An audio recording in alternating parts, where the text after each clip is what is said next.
Number 4, 2020 and above motorcycle year model.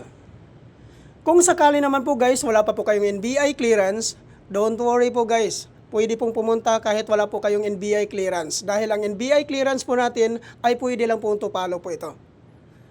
At regarding naman po sa mga sikanhan po na pagkabili ng kanilang mga motor, ay kailangan nyo lang po magdala ng deed of sale.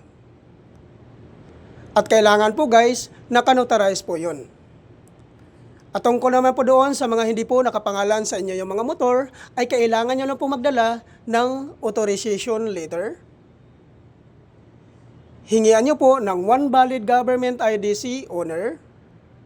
Ipotokopy nyo po at papirmahin niya po ng 3 beses. Yan po lahat ang mga requirements na kailangan po nating i-prepare before po tayo pumunta sa Move It Training Facility po. At ang kagandahan po dito guys, pag once ma-activate ka po dito, ay magkakaroon ka po ng 3 service type. Ano naman ito ang tinatawag na 3 service type? Ito po yung tinatawag ni Move It po guys no, na shared plate. Ang ibig sabihin po nito guys, which is yung number 1, magkakaroon ka po ng Move It Moto Taxi. Number 2, Grab Express.